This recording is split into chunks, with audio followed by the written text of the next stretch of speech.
This is The Roadmap with Ted Jenkins.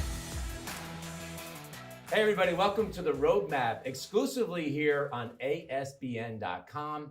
I get the privilege every week of interviewing some of the brightest and best CEOs, business owners, and entrepreneurs all around the United States. These are people that are climbing the ladder, they're scaling their business, and hopefully one day, or maybe already, they've exited stage left.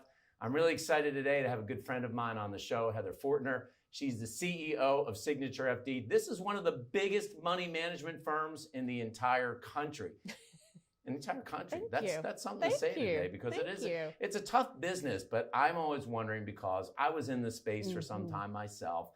How in the world did you get in the wealth management business? Isn't that amazing? I kind of tripped my way into it, if I'm being real honest. I literally was a pre-med major in college. Pre-med? I was pre-med. And literally always thought I was going to do medicine. And my dad, my dad's a funny guy. And he's like, you have a certain amount of time before you're off the payroll. You better be sure that whatever, I think it's a dad thing, whatever degree you get that you can be sure that you can pay your bills. And so I was pre-med and business double major. Pre-med and business, but you chose the business side. And how did you go from there in wealth management to now being like the top of the heap here, the CEO of the company? It's a big company. So how did that happen? It, again, tripped over myself. It started, I started my career as a financial planner. So I got my degree in finance and started as a financial planner, loved that work, started a trust company, had an opportunity to go help start a business. And that I really loved. I really loved starting businesses, growing businesses. And then found SignatureFD and started building from the ground up, and here we are today. Well, I've been following, you've been interviewed a lot as of late, and one of the things that passed here in the state of Georgia recently was that now high schoolers are going to have the opportunity to get financial literacy, but I know that you talk a lot about this, about in early education even, kids getting financial literacy. Why is that so important? Yeah, because there's two things that touch everybody, I believe. Money and communication. Money, everybody has to deal with money and everybody has to communicate. And so, my graduate training is in professional counseling. And I believe that if you can teach people the fundamentals of money and how to live well with money, and you can teach people to talk about money because it is the number one stressor in people's lives. It is also 75% of why marriages fail. Right, 75%. If you can teach people how to do those two things and you can teach them how to do them well, you change families. Isn't it amazing? I can remember in 7th or 8th grade that I think I had 2 mandatory semesters, one in French and one in Spanish. I don't know if I remember anything from either of it. I'm like, why didn't I get the basics of budgeting, basics of how do I read a credit card statement? Why don't more states have this right now?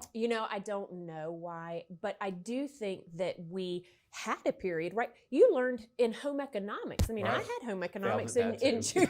I'm sure you did. Typing, those were core fundamental skills that schools taught.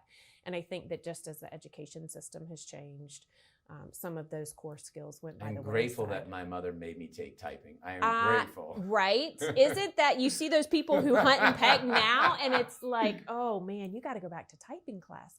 I think finance and basic money management skills, budgeting skills should be the same way. And I'm really proud of Georgia for instituting that. So, what SignatureFD is doing here in Atlanta, but just in general across the country is amazing. And a lot of business owners that may be watching this think about branding and slogans. And I really love the way that your company uses slogans, especially this net worthwhile, which is like a lot of people talk about, what's my net worth? Yeah. How did that come about, and how did you all decide to weave that into the fabric of what you do? Yeah, it's just an evolution of who we are at our core, which the belief there is very simple, which is money's just a tool.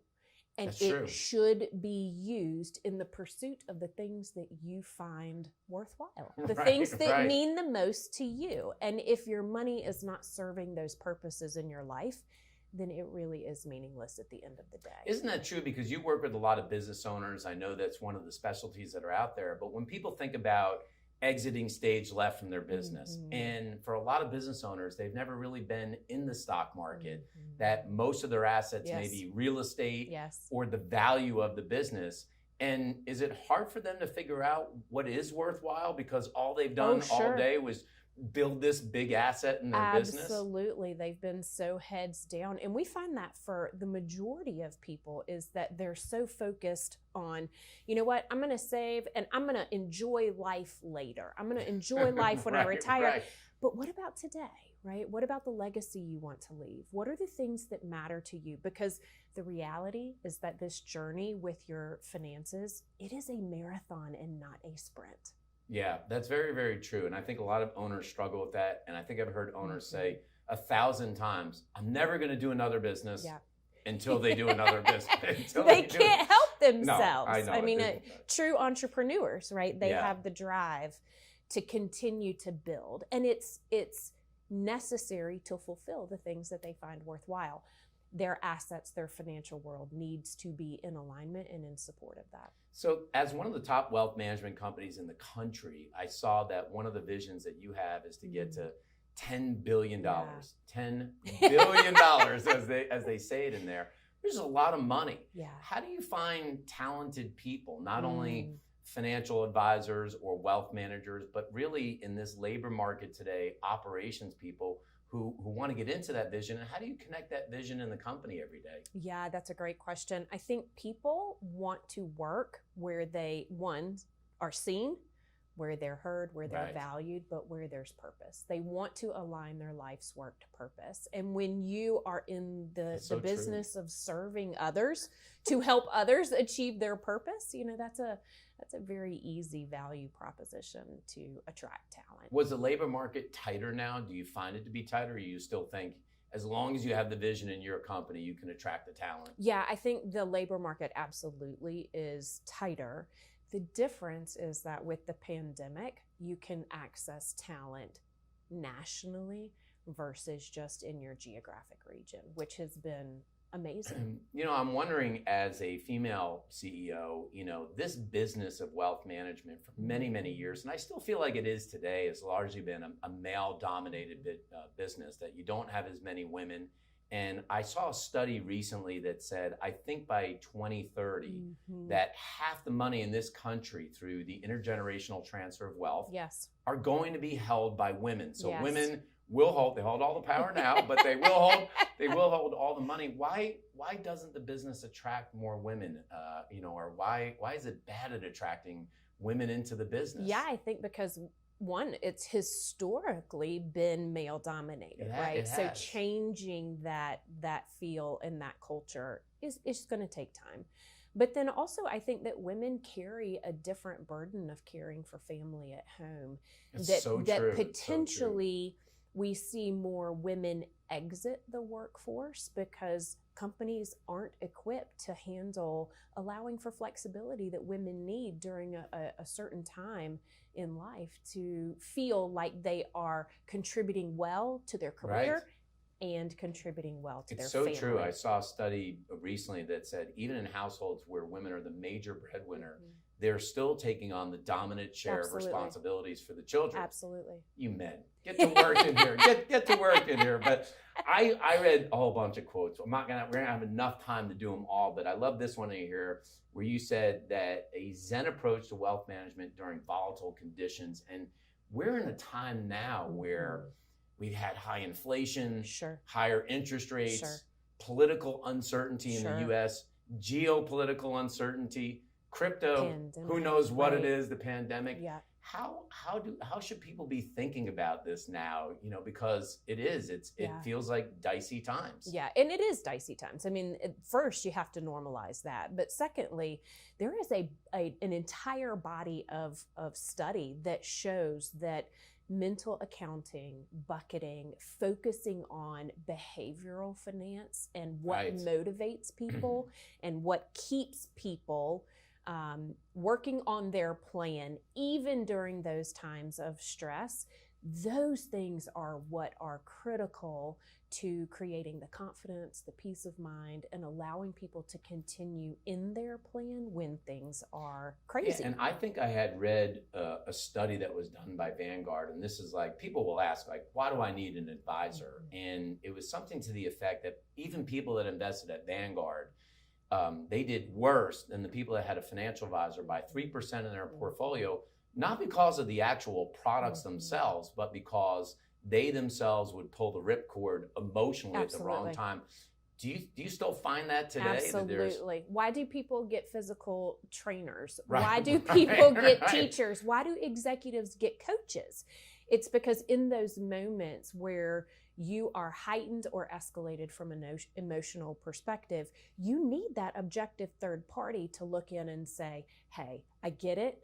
I know you're having all the feelings, but right now the plan and sticking to the plan is what will actually create the success. You know, your company has won all kinds of awards as well, not just on the wealth management side, but for what you do culture-wise. And so as a CEO, how do you try to set the culture for the business and how people should conduct themselves every day? Because I know there are a lot of people that can get bloated egos and they think that, you know, they're running the shop, but how do you set that culture every day? Yeah, you know, the interesting thing is that my philosophy on culture is that we are equal culture carriers within the organization. So the responsibility is of us collectively because we are a team. And so empowering everyone in the organization to contribute equally to the culture that we want collectively our organization to have. I think making those tools available, empowering people, that's how it happens. It's not me. Yeah.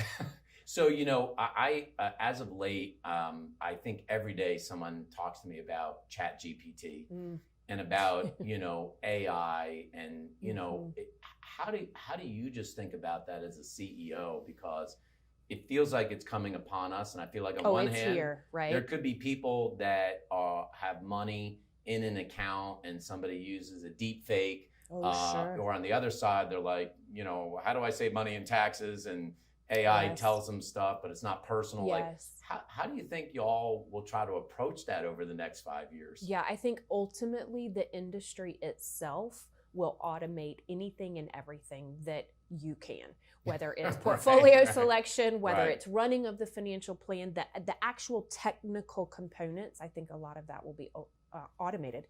What won't be automated is the behavioral, knowing the person that you're sitting in the room with, knowing what motivates them, what scares them, and being able to speak life, quite frankly, and success into the journey that they're walking with. Because a lot of clients really do ask family questions that AI will not be able to answer. Like, you know, should I buy my kid a Honda or should I get him a BMW? How do I teach my kid about money? Right. Yeah, it's not going to be able to answer that. That's right. You can't teach my children.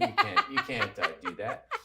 How will you know when's the right time to exit stage left in this business? You know, how will you know when the right time? And some businesses are never sold. They may go on forever, and that may be the plan. But how will you know?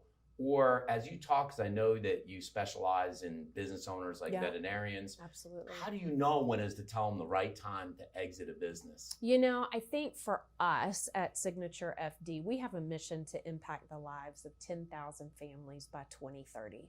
I like that. Because we believe that financially healthy families change the world. And so we are just getting started. We have, you know, an enormous vision and a lot to accomplish. I think that once we get to that place, I think it'll be a different conversation. But for now, we're ready to work. And you and I spent the last 9 months of our lives in a heavy-duty program called Leadership Atlanta. It was a great experience. I'm wondering if you would tell people as a leader, what was your biggest takeaway from the program? That's a great question. I think from that program, I took the need to be completely educated around what's happening in the community that you serve. Because until you are educated about the issues that your community faces, I don't believe that you can actually serve people where they are. I love that. You heard it all here. Heather, thanks so much for doing this today. They say if you want to accomplish anything good in life, it's got to be worthwhile. Now we're going to talk about your money. Maybe it's net worthwhile. That's Check right. out SignatureFD. I'm Ted Jenkins, exclusively here on ASBN.com with The Roadmap. I'll see you next week. Thanks for watching The Roadmap with Ted Jenkins.